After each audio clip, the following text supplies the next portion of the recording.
अभी तमंगा बयान दावत वर्को दागे नरवान दे कमा मुकाबला चे दमश्कुशवा दागे रिजल्ट और दागे नबाद इंशाअल्लाह हजरत शेख से बयान कई या इंशाअल्लाह तकसीम इनामात हुई या जमुंगा बल मेहमान शेख फिर अबू बकर अजीज हजारवी दामद बरकातुहुल आलिया अगी हम तशरीफ पर माशवी दी इंशाअल्लाह अगीबा इख्तितामी बयान हम कई और दस्तरबंदी में इंशाअल्लाह की नोडे लग वक्त इंशाअल्लाह हम अखबल प्रोग्राम रागुंडो कम जजान हजरात जिदा नतीजे तैयार का आगे दरे वालों तना गुजारिश थे जदन तमुंग सरा बरा हाजिर शोदा का इनामात पखपल लासुन बांधवर की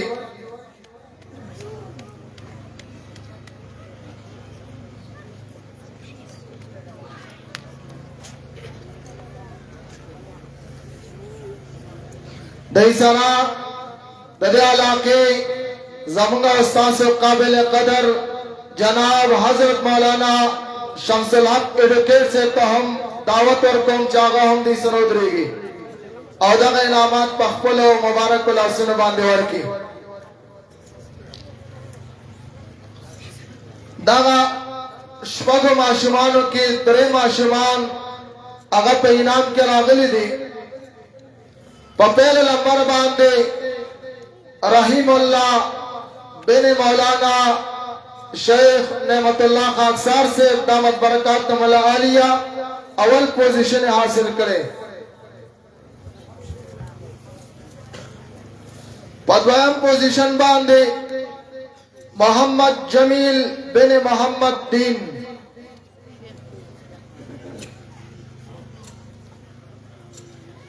आप पदराम पोजीशन बांधे रोहुल्लाह बिन हिदायतुल्लाह दादरम पोजीशन हासिल को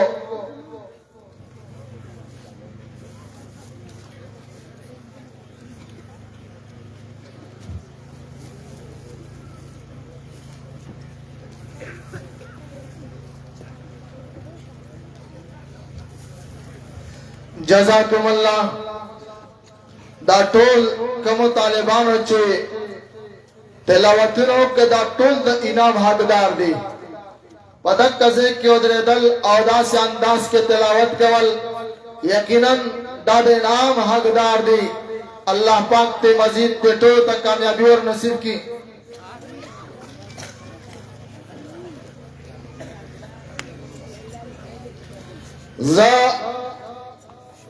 बाकायदा दबायात दपारा फल काबिल कदर मेहमान चद सदर मदरसा इमदादुल उलूम इस्लामिया मस्जिद दरवेश ने तशरीफ रोड़े दे जबा के दावी तदावत और को शेखुल कुरान वल हदीस हजरत मौलाना मुफ्ती शेर मोहम्मद हक्कानी से दामद बरकातुहुल आलिया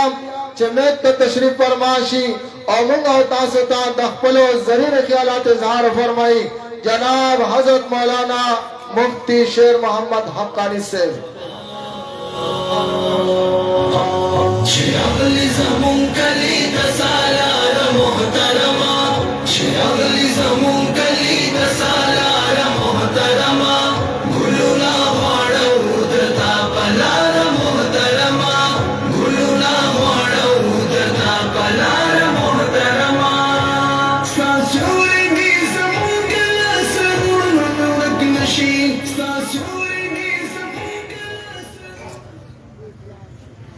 अस्सलामु अलैकुम व रहमतुल्लाहि व बरकातुहू। वालेकुम अस्सलाम।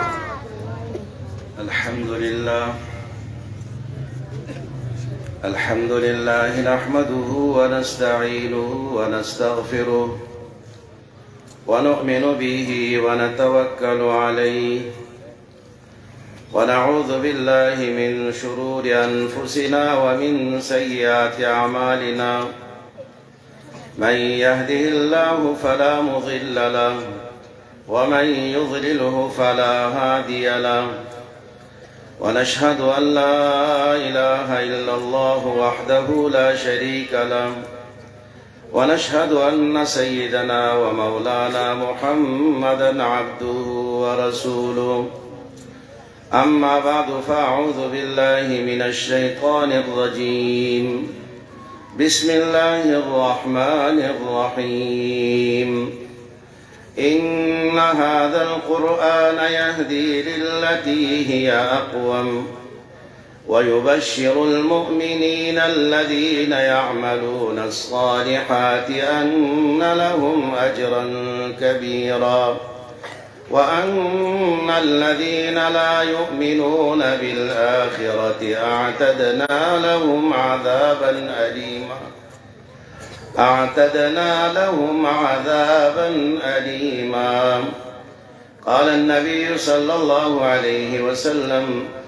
إن الله يرفع بهذا الكتاب أقواما ويضع به آخرين أو كما قال عليه الصلاة والسلام صدق الله خالقنا العظيم وبلغنا رسوله النبي الكريم انتهائی قابل قدر علماء کرام قرآن کرام معزز طلباء کرام زما پدین باندی مینو مسلمانان ورونو نن زمن ستاسو دغا مجلس او دا محفل دا انتہائی بابرکت محفل او مجلس تے یو طرف تا دلوی علماء کرام سر زمن ستاسو ناستا وشولا دا قراء سر زمن ستاسو ناستا وشولا دا اللہ جل شانہو پا نعمتونو کی یو ډیر لوی عظیم نعمت تیرونو دا دے احساس دا با هغه ورځ باندې کیږي رسول الله علیه الصلوۃ والسلام فرمایي چې د قیامت پر ورځ باندې به ټول خلق په انتهایی پریشانی کې وي او هر انسان به خپل غم فکر او سوچ کې وي لیکن په دغه وخت کې به صدا شان خلق وي چې په هغوی باندې به هیڅ قسمه خفګان نه وي پریشانی با پینوی او د نور پا منبرونو د هغه پا کرسو باندې بناسوی د دوی پا دغی حال باندې با حضرات انبیاء کرام شہداء دوی با هم غبطه کئی دا خلق نبا انبیاء کرام وی نبا دا شہداء و صدیقین وی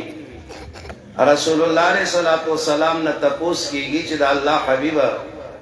دا بکم خلق وی چی باقی طول خلق پا پریشانے کی دی او دا خلق داشان بے غم بے فکر رسول اللہ علیہ السلام فرمائی چی دا بہاگا خلق وی چی پا دنیا کی دوی پا یوزے کی راجم شویو چی دا مختلف نسلونو دا مختلف خاندانونو دا مختلف علاقو دا مختلف رنگونو والا خلقو خود دوی مقصد صرف او صرف آغا دا اللہ جل شانہو یاد دا اللہ جل شانہو کلام او دا اللہ جل شانہو ذکرو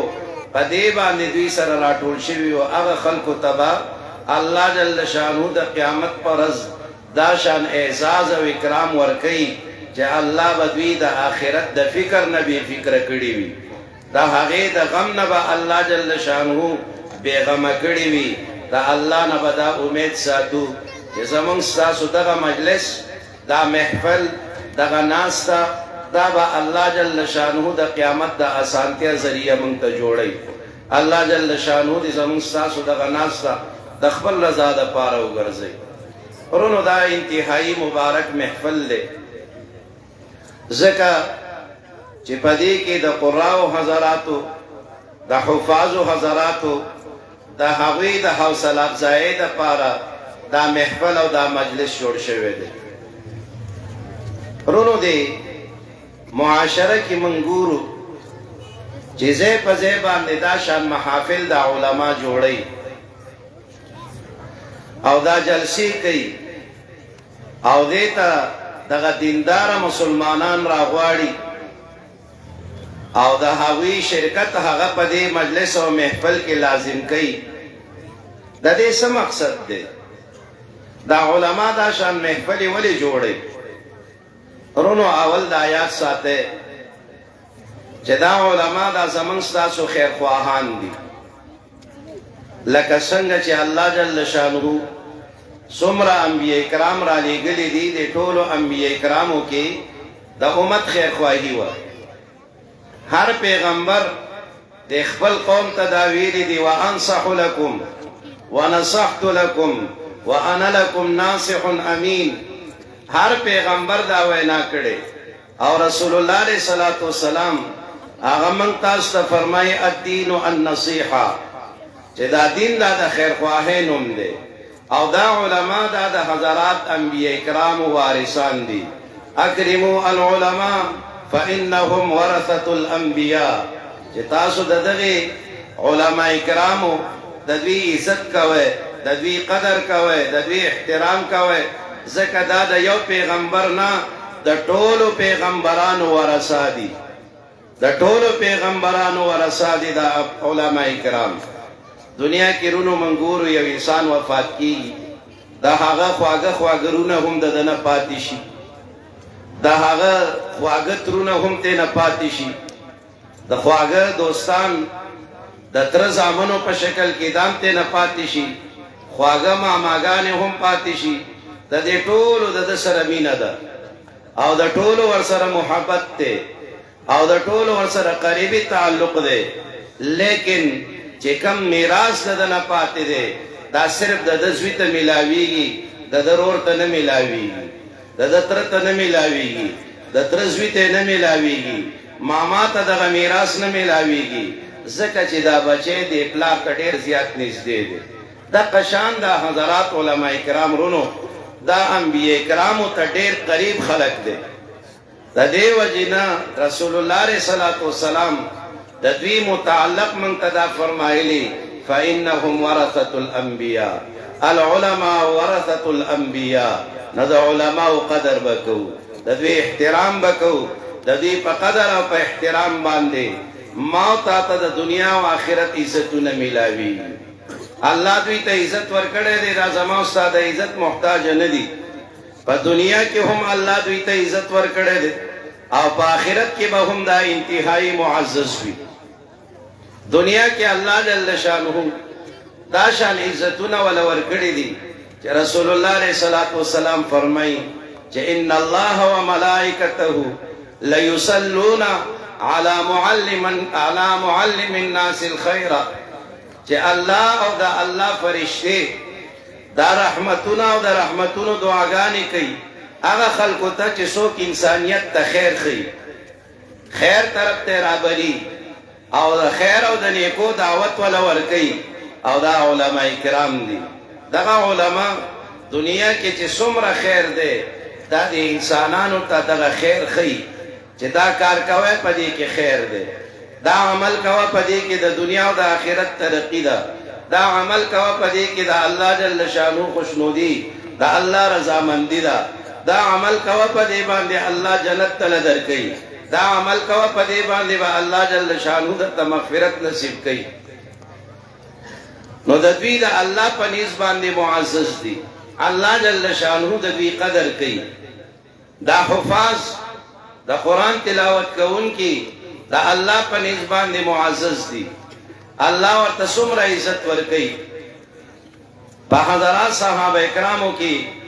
یو صحابي دی حضرت ابی ابن کعب رضی الله تعالی عنہ، انصاری صحابي دی، د قرآن سره ډېر زیات تعلق. رسول الله علیه الصلاۃ والسلام با د خپلو ملګرو ته دا خبره کوله چې زما ملګرو قرآن چې زده کوئ نو د څلورو صحابو نه زده کوئ. یو پکې ابی ابن کعب رضی الله تعالی عنہ، د دوی نوم به ما اخیستلو. د قرآن سره ډېره مینه وه، د قرآن سره ډېر تعلق و، د دغه تعلق په وجه باندې د الله محبوب جوړ شوی. ځکه قرآن یو دا شان دا اللہ جل شانہ یو صفت تے چی پدے باندے مومن بندتا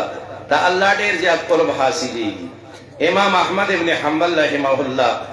چی مشہور عالم دے محدث دے فقیح دے دا دین دا پارا دا قرآن دا پارا دیر عذیتونا تکلیفونا برداشت کری دی اللہ جل شانہ با دیدار والا ورکولو نو دا پا دیڑکی ہوئے چیارا کدازن دا اللہ جل شانہ زیارت و دیدار رات نصیب شو دا اللہ نا یو تپوس کم اللہ جل شانہ نا دے تپوس و پختن کیچی پروردگار بندستا قرب و نزدیکت دا طول و لزیاد پا کم عمل حاصل ہو رشی اللہ جل شانہ ورطویو فرمائے چی پا قرآن سر دا قرآن لستن کی دا اللہ جل شانہ مقربین دی رسول اللہ علیہ السلام فرمائی چی دا قرآن پاک ماہرین دا دوی حشر با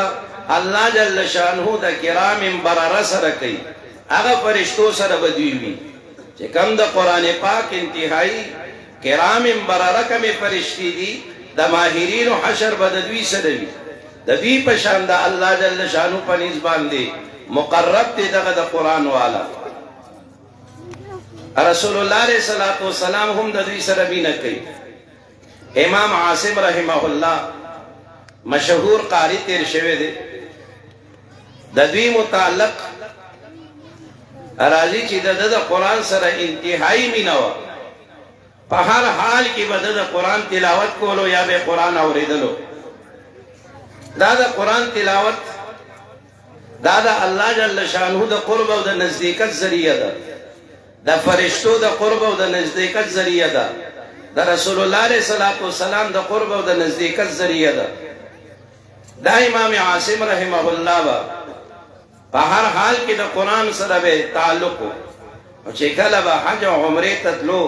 نو چی تواب پہ کولو دے دوران کی با ہم دا کار دا قرآن تلاوت ہو یا بے تلاوت اوریدلو یا بے پخپلا باندے تلاوت کولو نو دا قرآن خودنا ہم کولا طلباو تا بے درس کولو نو دا طلباو تا چکل درس یو قاری سے کئی نو آداب تا قرآن ہم ورطا ذکر کئی چی بشو دا قرآن تلاوت کوئے قرآن سدا کوئے نو دا دے دا پارا آداب دی پتہ گے آدابو کی یو بنیادی ادب دا ہم دے چی خپل خلب سپاس آتے مسواک بکے چستا دا خلینا چرتا بدبوئی لڑا نشی ذکر چیتا دا قرآن تلاوت کے دا دے قرآن دا تلاوت پا وقت کے دا فرشتے تا تا دیر زیادہ رالیز دی کی گی او تا سر دا خپل منی و محبت اظہار کئی لکہ من گورو یو عالم پلارا باندے روانوی دا ہر مسلمان دا شوق وی دا مینوی چلا سر سر ملاو کی او دا حقنا دعا والی او دا حقا یو خبر ووری دا شان دا فرشتے دا دے قاری سے خواہ را نزدی کی گی قریب کی گی وی دومر قریب و نزدی و تراشی چی دا خپل شنڈی دا قاری سے دا شنڈو سر لگئی نو دا فرشتو دا سر دومر مین محبت نو دا استادان دے خپل طلباو تا دا مسئلہ بیا نہیں چی بچو کل دا قرآن تلاوت کوئے نو دا قرآن دا تلاوت پا آدابو کی یو دا ہم دا چی خپل خلب سپاس آتے چستا دا خلی دا بوئی لڑنش ذکر فرشتے دا بدبوئینا دیر زیاد نفرت کی رسول اللہ علیہ السلام فرمائی چی کل یو انسان دروغ ہوئی دا دغی دروغ جن انسان دا خلینا دیر سخاب ہوئیزی دا دوزی تینزی یو مل پوری فرشتے دا دن لری تختیگی چی کم سڑے دروغ جن ہوئی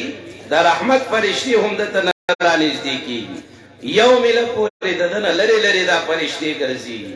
نو دا دروغونا بزان ساتو ذکر دا بدبوئے ذریعہ دا رسول اللہ علیہ السلام منگتا فرمائی لی دی چکل تاسو جماعت تزے نو پا دغا ٹیم کی اوگا میں استعمال ہوئے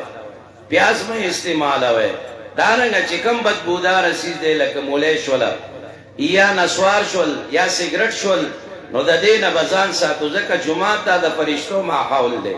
فرشتے دا بدبوئے نتنگیگی دا نسواری دا خلینا انتہائی اسخاب ہوئی دا تخبل احساس نکیگی دا تا پتہ نہ لگیگی لیکن چی خواہ کی کم مسلمان ورسر ولاڑ دے دا حقا بالکل رتے نہ خرابیگی دیر انتہائی اسخاب ہوئی او د سیګریټي دغه خوله خو نه د لباس نه هم څښا بویځي د هر سیز نه څښا بویځي نو د بالخصوص د مانځه په ټایم کې د دې ګندونو نه ځان ساتئ نسوار مه اچوئ سیګریټ دا مه څښئ مولی دارنګه اوږه پیاز دا مو چې استعمال کړي وي نو دا شان مجالسو محافلو ته مه ځئ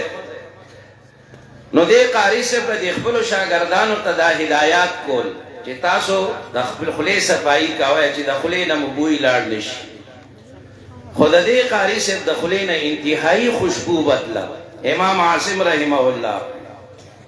شاګردان ترې نه تپوس کوي چې استاد جي من خو کوشش کوو چې خپله خوله صفا وساتو خو چې د ستاسو خولې نه کومه خوشبو راځي دا خوشبو د څه شي ده موږ ته مو وښیئ چې موږ هم دغه خوشبو استعمال کو او موږ هم دا شان خوشبوداره شو چې د الله دا فرشتې نورې موږ سره نږدې شي او په صحیح طریقې سره د قرآن دا تلاوت وکړلی شو نو دا استاد صاحب ورته وایي چې بچو خپل کار سره کار لرئ او د هرې خبرې تپوسونه مه کوئ بس ما درته وینا کړې چې خوله پاکه ساتئ ستاسو هم روس کېږي خوله پاکه صفا سوتره ساته چې بوی ترې نه لاړ نه شي خو شاګردانو کې وسواسیان ډېر وي چې یو خبره پسې اونخلي هغه خبره بیا سر ته رسوي نو ته شاګردان پسې اونختل چې نه استاد یې موږ ته به دا ښیې چې زمونږ د خولو نه هم دغه شان خوشبو لاړه شي دا موږ هم استعمالو چې کوم ځای کې میلاویږي په څو باندې میلاویږي موږ ته ځای وښیه آخري کې ورته استاد مجبوره شو ورته یې بچو دا خوشبو دا په پیسو باندې نه میلاویږي دا په دکانونو کې دا نه میلاویږي دا په پټو کې نه میلاویږي نو دا خوشبو کوم ځای کې ستاسو خولې ته کې څنګه دا خوشبو ده نو بیا ورته فرمایي چې دا خو دا شنو چې زه خو د قرآن تلاوت ډېر کومه یا اورمه یا خپله وایم نو خوب کې راته رسول الله علیه صلات وسلام رالو رسول الله علیه صلات وسلام راته آواز کوي چې عاصم راشه چې زه ورځم نو ما باندې ډېر زیات روب دی بدن باندې مې لرزه ده راته وایي یریږمه ځان ته یې نږدې کړمه او راته فرمایي عاصمه هغه شونډې چې په کومو شونډو باندې ته د قرآن ډېر په مینه او محبت سره تلاوت کې دغه شونډې دې ما ته راجوختې کړه چې زه دا ښکل کړم چې کله نه رسول الله علیه صلات وسلام زما شونډې ښکلې کړې دي د هغې ورځې نه زما په دې خوله کې دا خوشبو پیدا شوې ده رونو دغه قرآ د دې مجلس او د دوی محفل ته موږ راغلي یو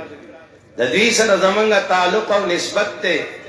او د دوی په وجه باندې به د قیامت پر ورځ د الله نه به امید ساتو چې الله به موږ بخي نو ابی بن کعب رضی الله تعالی عنہ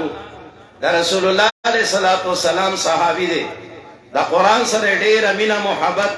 او ډېر زیات شغف او د قرآن په وجه باندې بنده ته د الله قرب او نزدېکت حاصلېږي د قرآن سره د دې مینې په وجه باندې دومره قرب الله ته حاصل کړی دی چې یو ځل رسول الله علیه صلوات والسلام ورته فرمایي ابی راشه چې زه تا ته سورې لم یکن الذین کفروا دا سورت ته تلاوت کوم ابی بن کعب رضی الله تعالی عنہ خيار صحابي وایي شو چې د الله حبیبه تاسو باندې خدا قرآن چې نازلېږي دا خو صرف زما دپاره نه دی د ټول انسانیت دپاره دی نو ما باندې الله درته دا حکم کړی وی او الله راته دا حکم کړی دی وی د الله حبیبه زما نوم یې اخیستی دی رسول الله علیه صلات وسلام ورته فرمایي چې او ابی الله ستا نوم راته اخیستی دی چې په ابی ابن کعب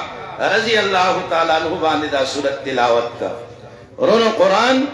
دا دومره لوی کتاب دی د انسان دپاره د الله د قرب او د نزدېکت دپاره دا شان ذریعه ده چې د دې نه بله لویه ذریعه د الله د قرب نشته دې حد ته انسان رسي چې الله جل شانه د ده تذکره کوي فاذکروني اذکرکم فاذکروني اذکرکم نو دا قرآن شپه ورځ لګیا دي د الله د کلام تلاوت کوي او یو آیت سو ځله دی وایي نو الله به دوی ته څومره قرب او نزدېکت ورکړی وي نو دوی ته الله عزتونه ورکړي دي دا زمنګ عزت ته محتاج نه دي چې منګ دوی ته عزت ورکو دا ضروری نه ده الله جل شانه دې علماء ته دې قراء ته دومره لوی شان ورکړي دي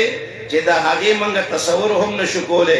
الله په خپل قران کې صفت فرمایي يرفع الله الذين آمنوا منكم والذين اوتوا العلم درجات چې ایمان علاوته الله مرتبه ورکړي دي لیکن چې کوم اهل علم دي دا د ډېر لوی مرتبه خاوندان دي الله د دې صفت کړي زما استا د مدح او تعریف دی محتاج نه دي الله د دې په خپل صفت کړي هغه د دې لپاره بس دی نورونو د دې قران په وجه باندې الله جل شانه د انسان ته په دنیا کې هم عزت ورکړي الله جل شانه د انسان ته په برزخ کې هم راحت او خوشحالي ورکړي برزخ کې الله جل شانه څنګه راحت ورکړي شیخ زکریا رحمه الله په فضائل اعمال کې دا روایت راوړل دی چې کله حافظ قرآن د وفات شي دته غسل ورکړل شي بیا د کفن کیږي نو دا قرآن د دغه حافظ قرآن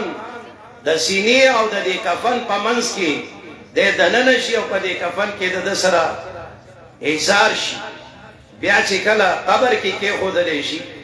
فرشتې د سوال جواب د پاره راشي نو په دغه ټیم کې دا قرآن د یو ښکلي نوجوان په شکل کې دا دې قبر کې د نوجوان ته راځي او ودرېږي فرشتې ورته فرمایي چې ځوانه ته لږه خوښه زمونږ د دې مرده سره لږ کار دی د ده نه یو څو تپوسونه کوو نو دغه ځوان ورته وایي چې ستاسو کوم کار دی هغه وکړئ دا هغې کې زما څه کار نشته لیکن زه د ده نه جدا کېږم بیلیږم نه ولې ځکه چې په دنیا کې د زما سره وفا کړې ده د دنیا په زندګۍ کې د زما نه بېل شوی نه دی زه شاته غورځولی نه یم د ورځې زما باندې عمل کړی دی د شپې زما تلاوت کړی دی خپل هر څه د قرآن مطابق جوړ کړي نن په دې تنهایۍ کې چې قبر روزانه دا آواز لګي دا ناره لګي انا بیت الغربه انا بیت التراب انا بیت الوحده چې زه د ناشنایۍ کور یم زه د خاورو کور یم زه د تنهایۍ کور یم نو دا قبر روزانه دا شان آواز کوي لیکن د حافظ قرآن د پاره الله جل شانه دا د جنت باغچه جوړي رسول الله علیه الصلاۃ والسلام فرمایي چې کله دا فرشتہ دا تپوسونه کوي نو یو مؤمن نیک انسان چې د قرآن سره په دې دنیا کې تعلق وي دا به صحیح جوابونه ورته ورکړي نو فرشتہ به ترنه تپوس کوي چې تا ته څنګه دا پته ولګېدله چې ستا رب الله دی تا ته څنګه دا پته ولګېدله چې ستا دین اسلام دی تا ته څنګه دا پته ولګېدله چې ستا پیغمبر محمد رسول الله صلی الله علیه وسلم دی نو دې رونو دا ورته نه وایي چې زه په دنیا کې یو ډېر لوی افسر وما یا زه گورنر وما یا زه صدر وما یا زه آرمی چیف وما یا یو لوی انجینیر وما یا یو لوی ډاکټر وما یو لوی زمیندار وما نه دا آواز ورته نه کوي نو دی به صرف یو خبره ورته کوي چې قرأت کتاب الله قرأت کتاب الله ما خو په دنیا کې دا الله کلام لوستلی و او په دغه الله کلام کې د دې درې واړو خبرو تفصیلي جوابات شته د الله د ربوبیت د دې بیان په قرآن کې موجود دی ان ربکم الله الذي خلق السماوات والارض دا الله تعارف په دې قرآن کې تفصیلا الله ذکر کړی دی د دین متعلق ان الدین عند الله الاسلام ورضيت لكم الاسلام دینا ومن يبتغي غير الاسلام دینا نو د دې دین تعارف هم الله من ته په قرآن کې کړی دی محمد رسول الله وما محمد الا رسول ما كان محمد ابا احد من رجالكم ولكن رسول الله نو په دې کې د دې ټولو خبرو تفصیلی جواب نو ځکه به دې ورته وایي چې قرأت کتاب الله دنیا کې هم دا الله کلام لوستو نو دا الله له طرف نه به آواز وشي چې ان صدق عبدي ان صدق عبدی زما بنده رښتیا خبره کړې ده او صحیح خبره کړې ده ففرشوا له من الجنه دا خاورې د دې قبر چې دی د جنت قالین ورته راوړی چې دا په دې خاورو کې به نه پروت د جنت په قالینو باندې دلته کې زندگی او دا وخت به تېری او د جنت د طرف ته یو کړکۍ ورته کولاو کې نو حافظ قرآن دا د الله جل شانه په نیز باندې د ډېر لوی مرتبه والا دی د دغه قرآن په وجه باندې الله جل شانه د په قبر کې هم راحت او عزت ورکړي نو دغه فرشتي به بیا ورته چې ته لږ یو سیټ ته شه یو طرف ته شه د سره زمون کار دی لیکن قرآن ورته چې نه ستاسو کوم کار دی خپل کار کوئ هغې کې زما څه کار نشته دی خو لیکن زه د ده نه جدا کېدونکی نه یم نو هغه ستا چې کوم غربت دی ناشتایي ده کم تنهایی ده هغه به د دې قرآن په ذریعې سره الله ختموي نو دا فرشتي به ځي الله ته چې پروردګاره دا شان ستا یو بنده دی او هغه خوا کېږي نه چې موږ د دې سره سوال جواب وکړو نورونو د قرآن سره به تعلق ساتو د قرآن سره به جوړ ساتو نو د دې په وجه باندې به موږ په قبر کې هم معزز یو او چې څوک دی به خپله چا نه یې زده کړی په بچو یې زده کوي او بچو ته ښیي الله جل شانه پلار ته هم عزت او راحت په قبر او په برزخ کې ورکوي علامه سیوطي رحمه الله یو واقعه ذکر کوي چې یو بزرګ انسان او هغه تېرېدل په قبرستان باندې وشول نو په دغه قبرستان باندې چې دی کله تېرېږي الله جل شانه ورته د دې قبر د قبرستان والاو حالت ښکاره کړلو چې ګوري په یو ځای کې ډېر خلک را جمع شوي دي راټول شوي دي او په دې کې یو کس هغه دا شان په اوچت ځای په کرسۍ باندې تاسو فرض که ناست دی او دا نور لاندې ناست دي او د دوی مخې ته وړې وړې دا سپینې دانې او ګولۍ شان دي نو دا بزرګ ترې تپوس کوي چې تاسو څوک یې وایي موږ د دې قبرستان خلک یو وایي ستاسو دې مخې ته داسې دي وایي دا ستاسو هغه ایصالي ثواب دی چې څوک په قبرستان تېرېږي د قرآن تلاوت وکړي لاسونه پسې اوچت کړي د مانځه نه بعد دعا کوي نور په هر ځای کې چې دعاګانې کوي الله په دغه شکل کې ستاسو دا ثوابونه موږ ته رارسوي او هر سړی دغه ثوابونه د خپل وس مطابق ځان ته حاصلوي وی ښه ده چې کوم کرسۍ باندې ناست دی دا اوچت ځای باندې ناست دی دی ولې ځان ته نه غواړي نو دی وایي صاحبه زما دې ته ضرورت نشته زه خان یم نواب یم ملک یم ما ته د دې ضرورت نشته ولې من ته خو نبی علیه الصلاة والسلام دا فرمایلی دي چې دا انسان کله وفات شي نو دی د دې ژوندو دعاګانو ته دا شان محتاج وي لکه یو سړی چې سیند لا وکړی وي او په دې سیند کې دی روان دی نو د ځان د بچ کېدو دپاره هر څیز ته دی لاس اچوي دقه شان مؤمن بنده په دې قبر کې د دې ثوابونو حاصلولو ډېر زیات محتاج وي نو ته څنګه خانې څنګه بېغمه بې فکره یې وایي ځکه ما ته ثوابونه ډېر زیات را رسي څنګه را رسي وایي زما چې دنیا کې ومه الله یو بچی را کړو هغه بچی ما جومات او مدرسې ته ورکړو عالم او قاري ته مې حواله کړلو زما بچی قرآن یاد کړلو الله زه بیا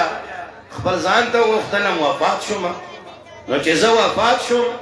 زما د بچی اوس کار دا دی چې زما دکان او زما بچی زما دکان سنبال کړی دی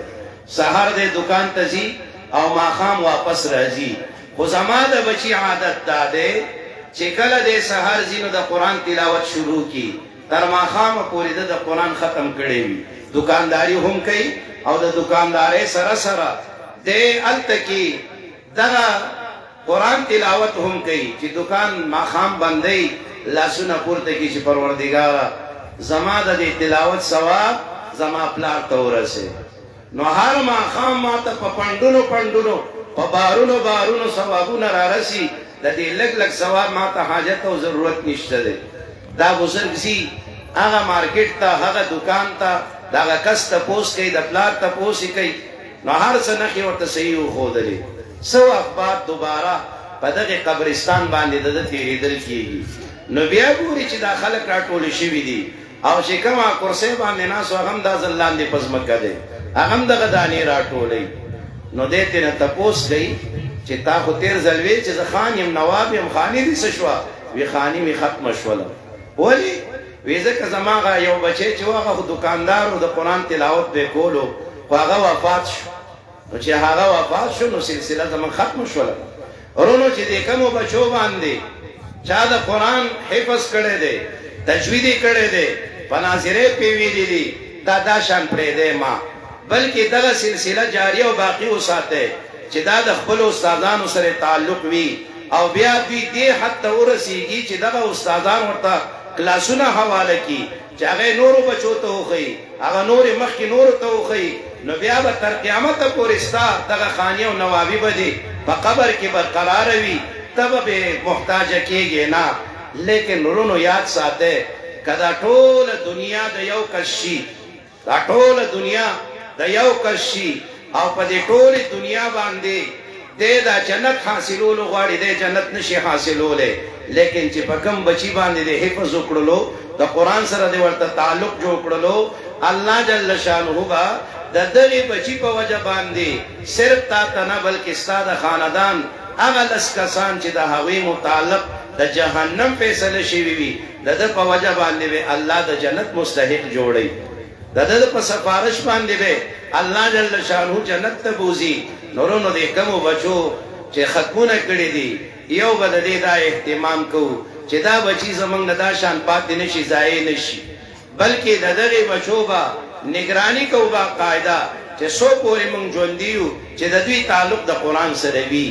او د علم سره د دوی تعلق او نسبت پیدا شي او دغه علم دوی مخکې حاصل کړي او بیا نورو ته وښیي د دې دپاره چې دا سلسله تر قیامته پورې زما او ستا دپاره جاري او ساري وي نورونو دغه بچو چې دا کم ختمونه کړي دي او د دې دپاره دا کم محفل مجلس جوړ شوی دی نو یو د دوی حوصله افزایي ده په دې کې د دوی د حوصله افزایي دپاره موږ تاسو راټول شوي یو نو د دې د برکته به الله زموږ دنیا هم ښایسته کوي آخرت به هم ښایسته کوي دویم ورونو مقصد په دې کې دا وي چې دا شان محافل دا علما منعقد کوي دا د دې دپاره چې زمونږ دغې مسلمانان ورونو چې خپل محنت او خوارۍ کړې وي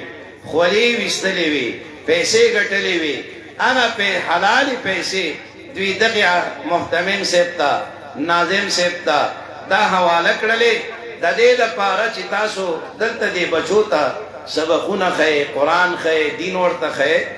نو دا په دې بچو باندې تاسو ولګوئ نو دنیا کې دا قانون دی چې دا چاته یو ذمہداري حواله شي دی به حساب هم دنیا کې ورکوي دا هغوی اډټ کېږي نو د دې مدارسو دا یو ورځ د دې لپاره منعقد کېږي چې مسلمانانو تاسو په موږ باندې کوم اعتماد کړی او کومې خپلې خولې چې تاسو ویستې وې حلالې پیسې هم ګټلې وې موږ ته هم حواله کړې وې ستاسو پیسې موږ ضایع کړي نه دي هغه موږ برباد کړي نه دي ستاسو هغه پیسه او روپۍ یو هغه موږ په دې بچو باندې لګولې ده او ستاسو د بچو او د ستاسو د پیسو نن هغه نتیجه ستاسو مخې ته ده نو تاسو په دې باندې نور هم مطمئن کول غواړي او په دې باندې مطمئن اوسېږئ خوشحاله اوسېږئ چې ستا کومه پیسه دلته ولګېدله دا ستا پیسه ده رسول الله علیه صلات وسلام فرمایي چې انسان خدا آواز لګي مالی مالی زما مال زما مال رسول الله علیه صلات وسلام فرمایي چې هل من مالک الا ما اکلت چې ستا مال خو هغه دی چې تا په دې دنیا کې وخوړلو فافنیت او لبست فابلیت یا دې لباس په شکل کې استعمال کړلو او زوړ دې کړلو دریم او تصدقت فامضیت چې کوم دې د الله په نوم باندې ورکړو او د الله سره دې ذخیره او د الله سره دې جمع کړلو دا ستا مال دی نو دا چې کوم تا مال خرج کړی دی دا هغې نتیجه تا ته ښیي چې ستا مال موږ ضایع کړی نه دی برباد شوی نه دی ته په دې خپل مال باندې خوشحاله اوسېږه مطمئن اوسېږه چې د دغې مال برکت په الله دنیا کې هم دله درکوي او په آخرت کې به هم دله درکوي الله جل شانه دې زموږ ستاسو دلته کې دا ناسته د خپل رضا دپاره وګرځئ وآخر دعوانا ان الحمد لله رب العالمين अब यार के आंगन में हम आके सुना देंगे जज़ाकुमुल्लाह द हजरत शेख से द बयान डेरा डेरा मनना रफ्जुल